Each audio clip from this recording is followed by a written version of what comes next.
Okay, a couple of items for you at the top. Today, President Biden is issuing an executive order requiring federal contractors to pay a $15 minimum wage to hundreds of thousands of their employees. These workers are critical to the functioning of federal government, from cleaning professionals and maintenance workers to nursing assistants who care for the nation's veterans to cafeteria and other food service workers who ensure we all have healthy and nutritious food to eat, to laborers who build and repair federal infrastructure. The executive order will increase the hourly minimum wage for federal contractors to $15 in new and renewed contracts and contract options starting in January 2022. This increase must be implemented by March 30th, 2022. Continue to index the minimum wage to an inflation measure so it keeps up the cost of living with the cost of living. Eliminate the tipped minimum wage for federal contractors by 2024.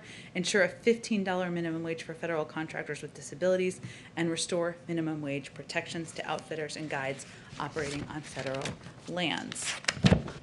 Also, as you may remember, and I think this announcement just went out, but President Biden signed a Made in America executive order directing federal agencies to ensure taxpayer dollars supporting American manufacturing. We've been, of course, hard at work delivering on that commitment, and today the President announced the appointment of Celeste Drake as the nation's first Made in America director, which I think is a great title. As Made in America director within the Office of Management and Budget, she will make sure agencies follow the President's ambitious Buy American commitment and will help continue the work to carry out his bold Made in America agenda. Also today, two more items here. Thanks to the American Rescue Plan, the Department of Health and Human Services is announcing the availability of $1 billion for the construction and renovation of community health centers. The funding builds on President Biden's commitment to ensuring equity and access to COVID-19 response efforts and high-quality primary health care services. Community health centers are a critical pipeline, as we've talked about a bit in here before, for our COVID-19 vaccination efforts, and all over the nation's nearly 1,400 Health Resources and Services Administration funded health centers will be eligible for these funds. Finally, following the President's address to the joint session of Congress, we are launching the Getting America Back on Track tour to highlight the successes of the first 100 days in addressing the crises facing our country, vaccinating America to beat the pandemic, more than 200 million Americans to be exact, delivering much needed financial help to American families, making transformative investments to rescue and rebuild our economy, and fundamentally showing the government can deliver for people. We'll also use the tour to take the case directly to the American people about the vital need for action on the jobs plan and the families plan, which the President will be laying out in detail tomorrow evening, so we can make badly needed investments in the financial security of middle-class families, as well as in jobs, growth, and competitiveness. After the joint session, the President, Vice President, First Lady, Second Gentleman, and Cabinet members will fan out across the country. On Thursday, as you know, the President and First Lady will travel to Georgia, and the Vice President will go to Baltimore. On Friday, the President will travel to Philadelphia, Pennsylvania. The Vice President will go to Ohio, and the Second Gentleman will head to North Carolina. They will be traveling, of course, next week as well, and we will announce additional stops then. Hello, Josh. Go ahead. Kick us off. Thanks so much, Jen. The Census recently came out and reallocated congressional seats. Does the White House share the concerns that Hispanics were undercounted as part of the census? Well, first, let me say that the President took steps when he took office to overturn the policies of the Trump administration, or the approach to counting by the Trump administration. That was one of the first steps he took. As you know, this process is carried out by career apolitical experts. It was announced yesterday because they needed additional time, and we thought that was absolutely appropriate. Of course, the steps that are taken to allocate congressional seats is set by statute and has been in place since 1941. In terms of the impact of the last administration, I would send you to the census. We're not in a position to assess that. Secondly, a report came out today from Human Rights Watch about Israel, saying that Israel is guilty of international crimes of apartheid and persecution because of discriminatory policies toward Palestinians. Israel has rejected that characterization. Does the White House think the report is accurate or inaccurate? Well, Justice State Department has its own rigorous process for making atrocity determinations and reports on human rights abuse issues globally on an annual basis through the human rights reports that they issue, they do briefings on, and they put out publicly. The department has never used such terminology. As to the question of whether Israel's actions constitute apartheid, that is not the view of this administration. Go ahead, Steve. Thank you, Jay. Is the president going to change his own personal habits to adapt to the new CDC guidelines? Certainly. He'll be following public health guidelines. So I think you saw him outside today. He took the mask off. He didn't put the mask back on. It will take some time to adjust and adapt for all of us. And I know when I take my kids to the playground this weekend, I'll be happy not to be wearing a mask. What about indoors? Is he changing anything about indoors?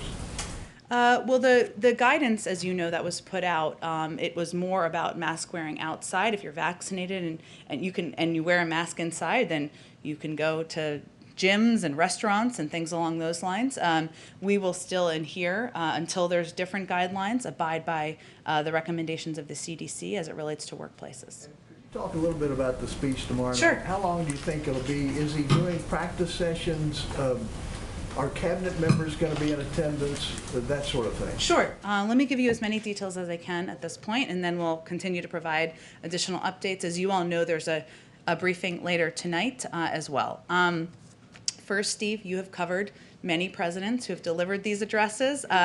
You can be our historian and tell us if any of them have final addresses where we know the exact length about 36 hours in advance. So we're not quite there on that piece yet. But I can tell you that the president has been working on this speech for the last few weeks. He has been preparing with Senior Advisor Mike Donnellan, Director of Speechwriting Vinay Reddy, working on the speech. And really over the last several days, he's been line editing it, meeting with his speechwriters, getting advice and counsel from senior advisors, checking in with members of his family. And also as part of his process, he engages with his policy teams to ask for additional details, ask for further clarification. And certainly given we're rolling out the American Families Plan, that has also been been finalized or in the finalization process through this. I can also tell you that while the major policy announcement in the speech is, of course, the American Families Plan, a historic investment in education and childcare, he will also use the speech as an opportunity to talk about many of his other priorities, including police reform, immigration, gun safety, his ongoing work to get the pandemic under control, and to putting Americans back to work. He was in the Senate for 36 years. He also sat through 8 of these as the vice president, and he certainly recognizes the important opportunity that this offers. In attendance, there will be the Secretary of State and the Secretary of Defense, as well as I think the Supreme Court confirmed the Chief Justice will be in attendance.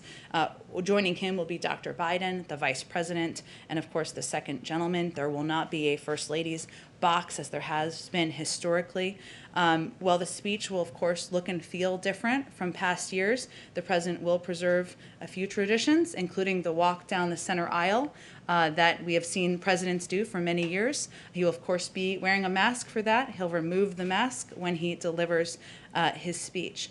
He'll also be meeting with men and women, a career staff who were at the Capitol on January 6th in advance of the speech. Will he bring up, I know he'll have a foreign policy piece. Will there be a lot of talk about China in this speech? I expect there certainly will be a foreign policy speech. It's never as much foreign policy as the foreign policy team wants. That's always the battle. But there will be a foreign policy portion of the speech. He will talk about his commitment to re-engaging with the world, taking America's seat back in the world, what our values are as a country, and certainly I would expect he'll talk about a number of the priorities of this administration, including our engagement with China. Go ahead, Peter. Just for clarity, since the whole cabinet isn't going to be there, in the past there would be a designated survivor, as they say. Is there a designated survivor on a night like tomorrow night, and who would that be? There does not need to be a designated survivor because the cabinet will be watching from their offices or home, but they will not be joining him for the speech. The highest ranking person who's not present there, I guess we'll sort that out for ourselves thereafter. Let me ask you about the president's remarks earlier. Obviously, this White House, this administration has spent so much time trying to get Americans to wear masks. Right now, with only roughly a third of the American population fully vaccinated, are there concerns that this could cause in some form a resurgence or that this relies on the honor system and thereby could cause any uptick in COVID? Well, Peter, I think one of the priorities of the presidents and the vice presidents and our entire team, of course, is abiding by health and medical experts and guidance, but is providing information, transparent information to the public to make clear what the benefit.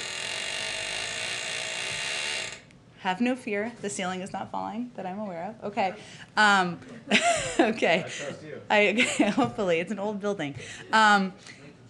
Maybe Lincoln's ghost. That's quite something. Maybe it is. One of the president's priorities is ensuring people understand who are vaccinated out there, who are contemplating whether they should get vaccinated, what the benefits are. And while we will, of course, always abide by the health and medical advice of our experts, the CDC guidelines on this is a step forward because people can go out and they can take their kids to the park and not wear masks if it's not crowded. You can go for a run. That's what they're telling you, and that's safe if you're vaccinated and not wear a mask. And this is important for people to hear as well. So we're at the stage now where we have enough supply. We want to convey to people what the benefits are, and these are some of the benefits. Help me understand on the July 4th deadline that the president hit, or goal that the president set in his inaugural primetime address from here at the White House. He said, if we do this together by July 4th, there's a good chance that you, your friends, and family can get together in your backyard or in your neighborhood and have a cookout or a barbecue and celebrate Independence Day.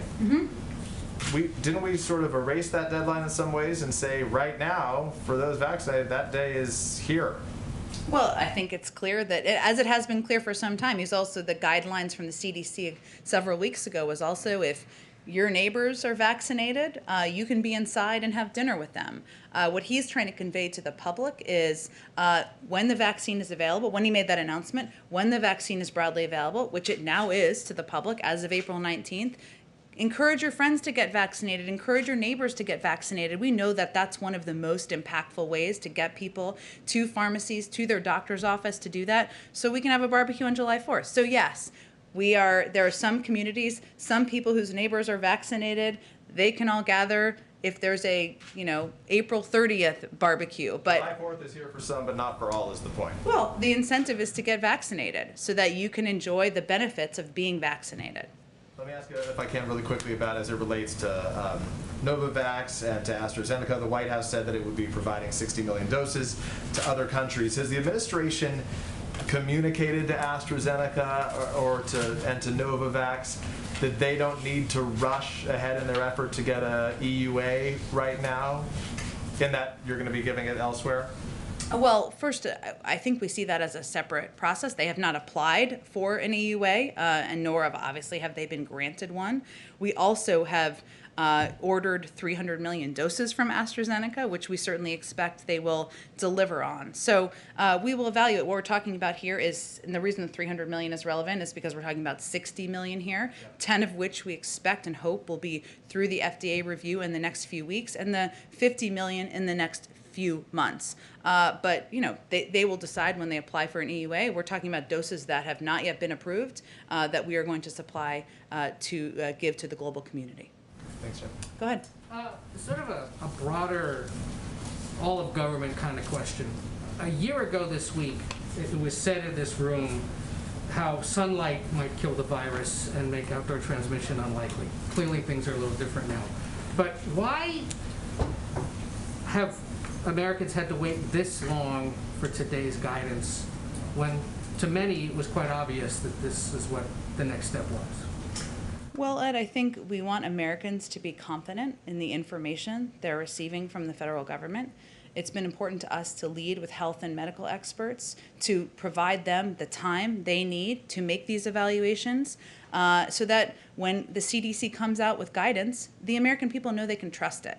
And we are working to clean up from a great deal of misinformation, inaccurate information that was put out by the last administration, some of it politically tinged, and therefore we've been really leading into the timeline of the health and medical team and experts. And if there's anyone out there who questions whether this decision coming right before the big speech and right before the 100 days, you guys would say? I can assure you that the CDC makes decisions and does evaluations on their own timeline. A few other COVID things. Can you confirm whether the administration still plans to buy 100 million more doses of Johnson & Johnson's vaccine?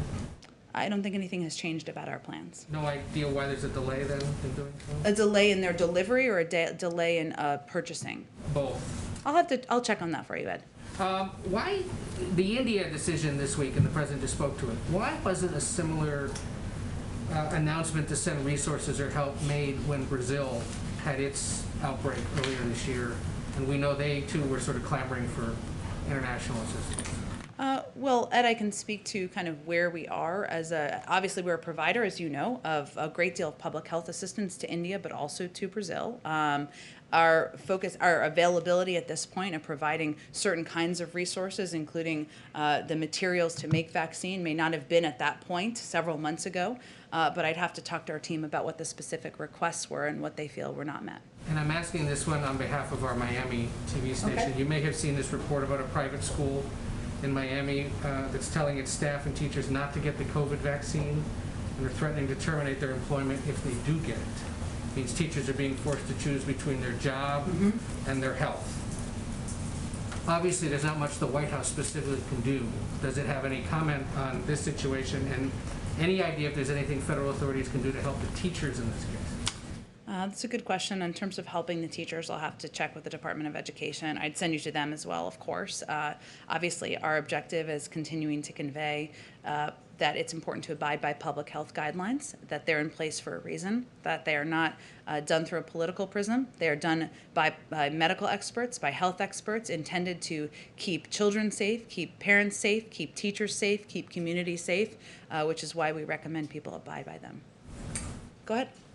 Thanks, Jen. I want to start with a follow-up on the COVID vaccine, specifically the AstraZeneca doses that are going abroad.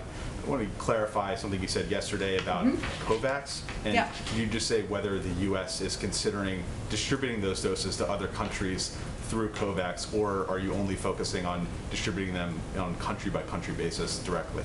We expect it to be a combination. We're still developing our plans and what that looks like. And again, as I alluded to earlier, we're talking about 10 million doses if it goes through FDA review in the next few weeks. So it's not today. We have 0 doses available today, and then another 50 million in several months. So we have some time to develop what our plan is and meet whatever the needs are at that moment in time. And then on refugees, the Washington Post reported today that there's now consideration of bumping that cap up to the 62,500 number that the administration initially proposed in February. Your statement at the time when that was changed said that meeting that target was unlikely. So could you just talk about what changed in the thinking there, again, as this consideration is leading up to May 15th? Sure. Well, we've long said, or said for the last several weeks, that the president had every intention of announcing a new cap, and that he would do that in advance of May 15th, and we are certainly continue to be on track toward that.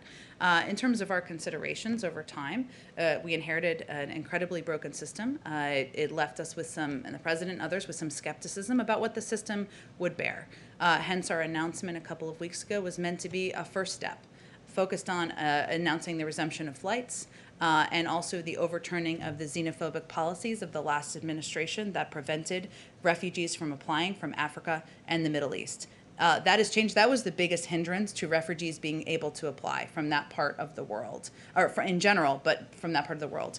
One of the considerations at this point in time, as we're determining what the cap will look like, is what message we're sending to the world. And we are a country under the Biden-Harris administration where we want to send a clear message. We are welcoming refugees. We want to send that message to the world. We want to send that message to the refugee community and to organizations that have been underfunded, that have had their muscles atrophied over the past couple of years where that was not a primary focus.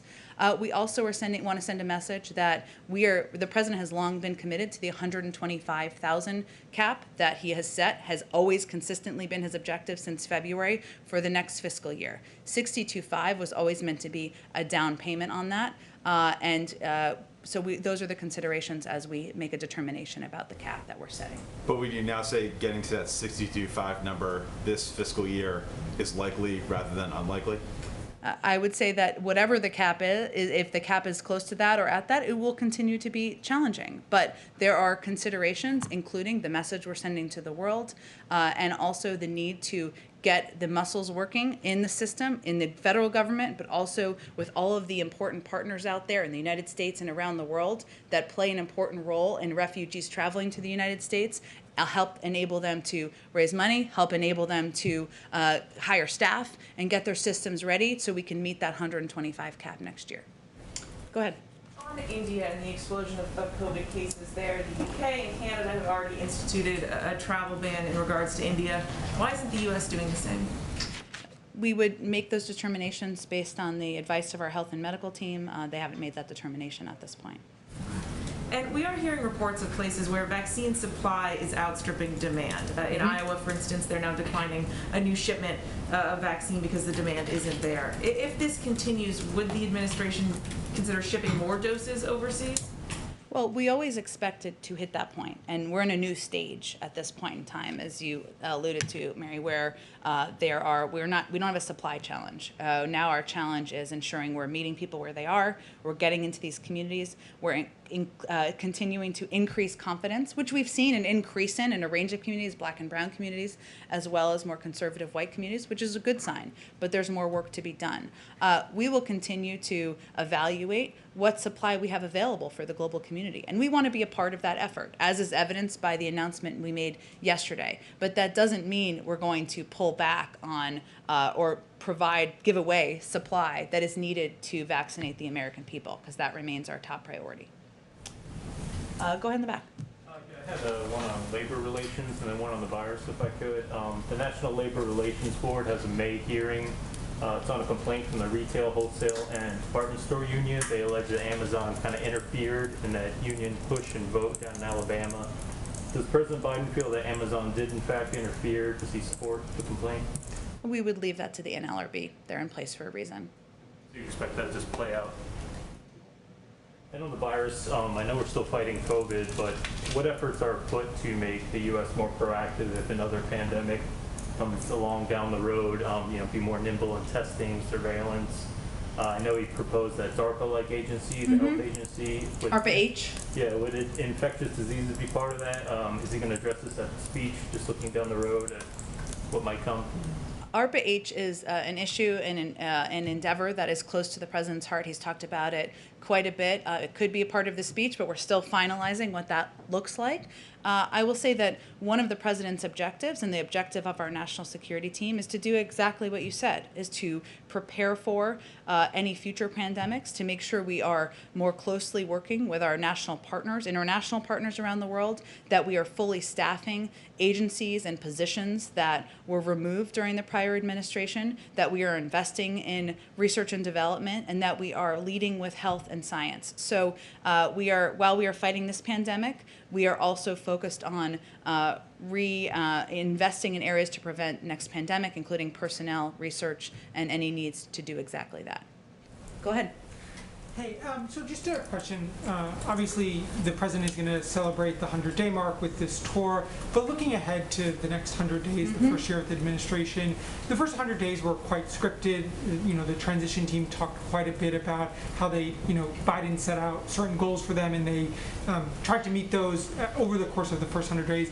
What does the next 100 days look like? Can you give us some sort of preview of what new priorities or benchmarks you're going to set and how that planning process is underway? Well, first, we certainly believe we're still going to be at war with the virus, and there's more work to be done to get the virus under control, to meet people where they are, to get people vaccinated who may not be confident in the efficacy at this point in time. That will continue to be a priority. We are continuing to implement the American Jobs Plan and we're continuing to implement the American Rescue Plan. I got a little ahead of myself there. We will be working with Congress closely, in a bipartisan way, is certainly our intention, to get the American Jobs Plan passed, to get the American Families Plan passed. The president would like to see progress by Memorial Day and would like to sign it into law this summer. So those will certainly be big priorities of our next 100 days. He also believes that police reform, getting the George Floyd Justice and Policing Act passed, is long overdue, and he would certainly like to see that move forward in Congress. And last week we just held I'm not done yet. Last week we just held an international climate summit. There was a lot of do-outs and a lot of work to be done from that, and I expect we'll continue to charge forward on addressing the climate crisis. And just, should we expect more benchmarks? Obviously, you set the 200 million in 100 days, majority of schools reopen in 100 days. Is that sort of a pace that we'll see, so those sort of benchmarks set again for the next 100 days? Do you have any? I expect we're going to continue to set marking points in a transparent way so that we can evaluate ourselves and the American people can evaluate our progress. And just one more on the travel. I know you said more travel to come, but one of the things about the president's travel so far is has mostly been to states that he won. As he covered his campaign and he talked quite a bit, there aren't blue states, there aren't red states. Should we expect the president to travel to states, more states that he did not win in the presidential election or not traditional battleground states? Yes. Stay tuned. Any updates on what those might be? I'm not going to tell you before we tell governors. So soon. Go ahead. Thank you. In addition to messaging the benefits of the vaccine, launching the community core, what other strategies is the administration considering to reach out to the vaccine hesitant, the remaining 50%? Well, I would say first, we've seen a great deal of improvement along these lines. When the president took office, it was, only about 40% of the public wanted to get and take the vaccine. That has increased dramatically since that point in time. We've seen increases in confidence among Black and brown communities. We've also seen increases in confidence among white conservative communities, which I reference those because those are some of the communities where there has been the higher level of hesitation. But what our focus is on is following the data. So what we've seen is that local messengers, trusted voices, doctors, medical experts, civic leaders, clergy, and local communities continuing to distribute out that $3 billion that has part of our funding to get to those communities is going to be front and center to our strategy. So we're continuing to implement exactly that. And one of the challenges we've seen or heard most from communities or people who are reluctant to take the vaccine is access and the challenge of taking a day off of work or fitting it into their lives. Some of that is, again, meeting people where they are, mobile clinics, local doctors, making it available at pharmacies. But some of it is also the paid leave announcement we made just last week for businesses of under 500 that people can get time off and have that covered through paid leave in order to go get a vaccine shot. So there are a number of strategies we're implementing. We're seeing progress, we're seeing them work, and we know it will continue to be harder as we vaccinate more and more people. Is the administration tracking unused doses in each state, and what's being done to make sure in individual jurisdictions doses are not going wasted? Certainly we are. Our COVID team is, and certainly they work with states, localities, through our pharmacy program and all of our programs to ensure we're doing everything possible to ensure doses are used. And one more on behalf of Radio Pool. Is there an update on whether the U.S. will support the special waiver to waive vaccine patents at the WTO so other countries can make generic versions? Of course, there's a meeting at the end of the month. And I know that our ambassador, our USTR, spoke to this. So how we're looking at this is our focus is on maximizing production and supply for the world at the lowest possible cost. And there are a lot of different ways to do that. Right now, that's one of the ways, but we have to assess what makes the most sense. So for example, we produce a lot of vaccines here in the United States, right? Vaccines, manufactured here. We have manufacturing facilities that have been through, a number of them have been through FDA approval or going through FDA approval. We have to evaluate whether it's more effective to manufacture here and provide supply to the world, or the IP waiver is an option. There has not been a recommendation made from USTR, nor has the president made a decision. And one more follow-up on that topic.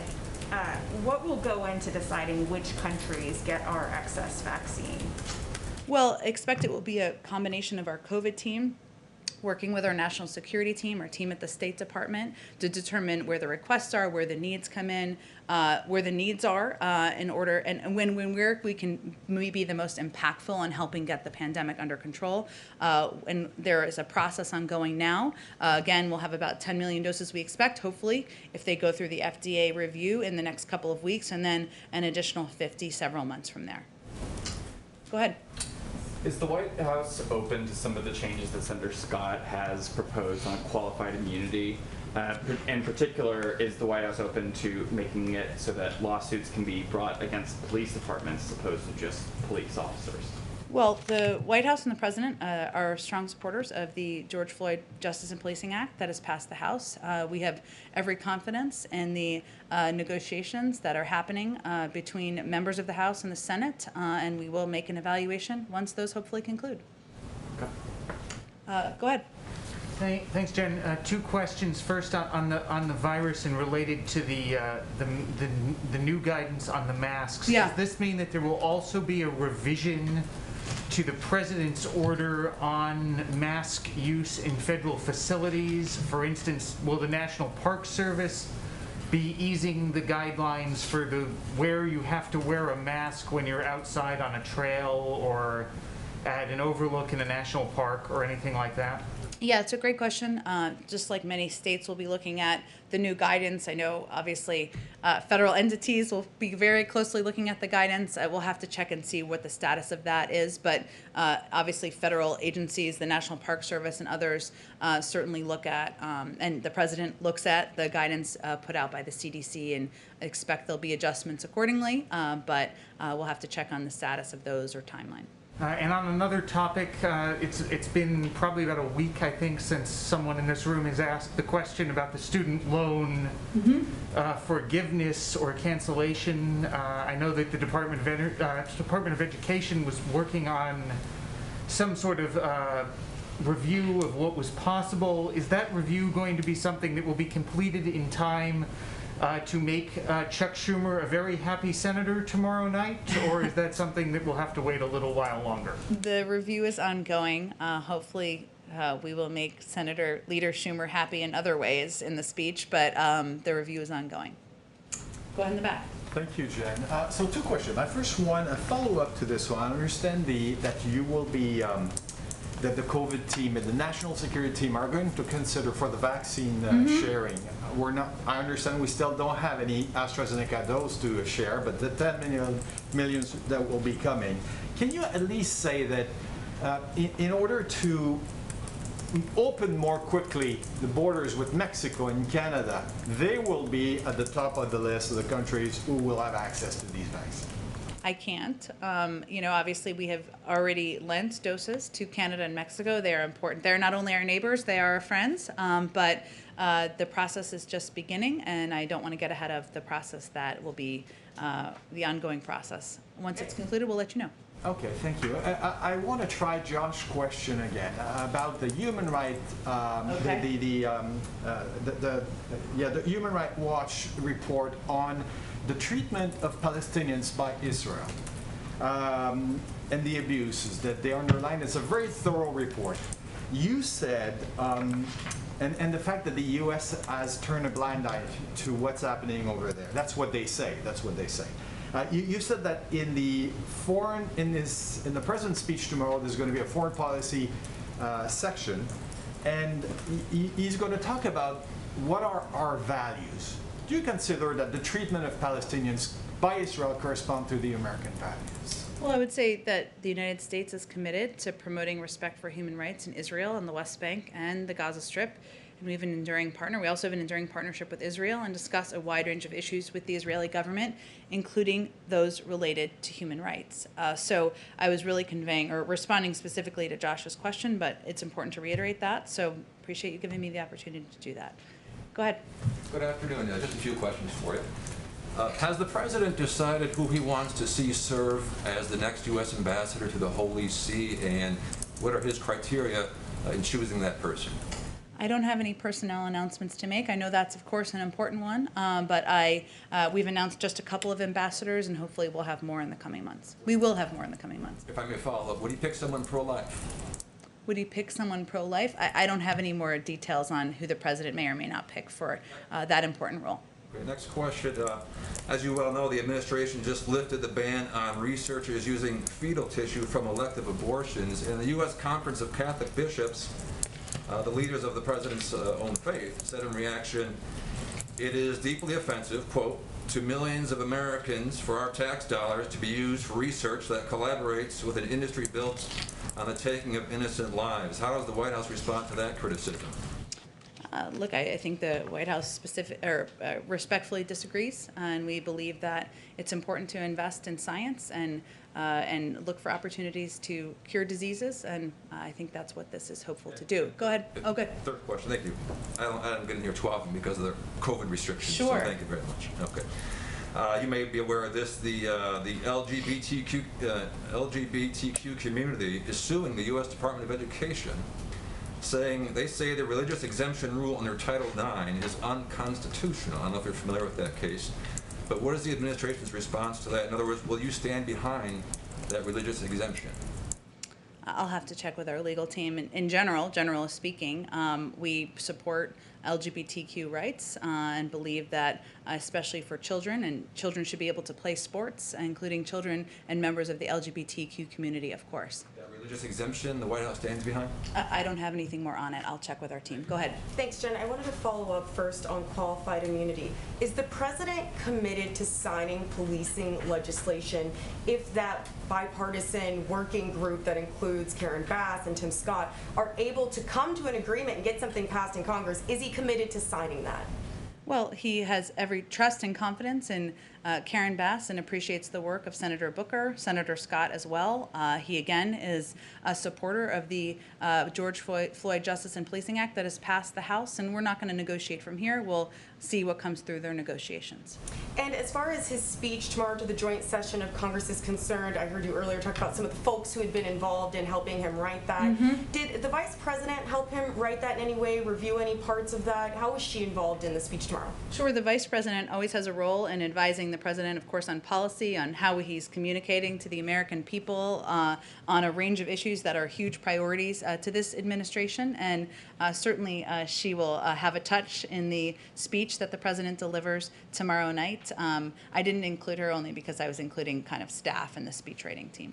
Final question also on the Vice President. The President today talked about vaccine skepticism or hesitancy in his speech. Mm-hmm. The Vice President, that was supposed to be part of her portfolio, and she's done events on that in the past. Has he asked her to do anything specific to help with this problem, vaccine skepticism, especially now that all Americans are eligible for the vaccine? He's asked her to play a leading role, both as a person who is very prominent in the country, and also somebody who has experience on the policy front, determining what the right steps are, engaging with the COVID team, ensuring that we are taking the right steps forward. We have a plan that's being implemented across the country right now, a very robust, okay, maybe it's former President Lincoln's ghost. I'm going to go with that. Robust plan that's being implemented, $3 billion focused on getting out to communities. She's involved in all of that. I expect she'll be out and doing more events around the country. So the President's just asked her to play a leading role in this effort moving forward, which she is certainly doing. But there's nothing specific that he's asked her to do in the near future? I'm not sure what you mean by that. Like what? Maybe cut a PSA, or potentially have some other sort of event here at the White House with groups. I don't know. That's what I'm asking you to tell me. Well, whoa, okay. I think the President has asked her, as the Vice President, to be his partner in this and to be a prominent leader in this effort to address confidence around the country. She's doing exactly that. He's not going to, their conversations don't involve him directing her to be in a PSA. That happens at a staff level. And she is somebody who travels around the country. She's doing events. I'm certain she'll do PSAs. She'll continue to be involved with the COVID team, with governors, with states, to continue to reach communities where we need to increase confidence. And that will continue to be a role she plays. Go ahead. Democratic lawmakers have been making the case that the expanded child tax credit should be made permanent. Mm-hmm. They say it's the responsible thing to do to minimize child poverty. And I was curious, what's the administration's take on why it's responsible to let it expire in 2025? Well, first, there'll be more details. We'll confirm later this evening about what is in the President's speech and what is in the American Families Plan. But largely speaking, the President agrees that the child tax credit has a huge impact on helping families, helping reduce child poverty in this country, which we've already seen an impact of from the implementation of including it in the American Rescue Plan, which is something he did. And he also believes that it helps bring more women back into the workforce. That's why he has been engaging with Congress and why you'll hear him talk more about it in the speech. speech. There is also, and we'll discuss more what members of Congress want to see. Some disagree on this about the length of time and everything. That will be a part of discussions. There's also a cost. It's about $1 billion a year to implement the child tax credit, and certainly that is a part of the discussion that we expect to have with Congress moving forward. Yes. Has the president spoken to the families of the black men who were killed in the police shootings in Virginia and North Carolina? And if not, has the White House had direct contact with them? I don't have any calls from the president to read out. I just don't have calls from the team, but I will check on that for you and see if I can get back to you with more details. And then more broadly, as it relates to India, do you guys have any good understanding of how many Americans in India right now have become sick with COVID? Are there any unique precautions being done to help, I don't know, bring them here in some form? How do you deal with that? And also, can you give us any better guidance in terms of the diplomatic situation there? We believe a lot of Americans at the consulates and perhaps the embassy there. Yes. Well, not Americans, but staff there Sure. have testified. It's all great questions. I would tend to the State Department, who will have more in-depth details about this. Obviously, we're working very closely with them, but given they oversee all the consulates, they'll have the specific numbers, et cetera, for you. Okay, Steve, that was the State Department weighing in. Is there an update on the Iran talks in Vienna? Is Rob Malley back there now, and how long do you think this round will last? So they have been, we always expected the talks would proceed again. So Rob Malley, I believe, is either on his way to the region or there now to take part in an additional round of negotiations. We have felt that even though they're indirect, I should say, that obviously a diplomatic process, diplomatic discussions are the right approach, and we have been encouraged by the fact that they've been continuing. Time frame on how long this round will last, do we know? I don't think we have a time frame at this point in time, Steve, but I will check with the negotiators and see. Okay. One thing on the mask mandate that a observant colleague just called out. Okay. You have a order in place that requires masks at all federal buildings and all federal lands. Yeah. Is that being tweaked at all given today's guidance on outdoor masks? So this was a great question. Your colleague in the back, I think, asked a version of. Obviously, the federal government will be certainly looking at the CDC as we make changes or implement these policies. I just have to check on the timeline of that. Yeah, go ahead. While we've been in this briefing, the White House, someone else in this building put out a list of nominees, including Ed Gonzalez, the sheriff in Harris County, Texas, to be the head of Immigration and Customs Enforcement. Do you have anything to say about that selection or about where that should be on the priority list for the Senate's consideration? Well, certainly we encourage the Senate to not only consider but confirm qualified nominees. We certainly consider him one of them, but the president looks forward to having someone in place in this position, and it certainly indicates a priority that we've put it out today. Okay. Yes, go ahead. Anything more you can say? The president teased to more information next week in terms of getting the country closer to normal by July 4th. What should we expect in terms of additional updates or guidance? Well, we rely on the timeline and the guidance of our health and medical experts. So I'm not sure they will give you too much guidelines or too much ahead of time, but the CDC, we would wait for the CDC to provide any additional guidelines, and we'll continue to provide updates from here, from the president as appropriate, as we get new advice from our health and medical teams. Okay. Thank you, everyone.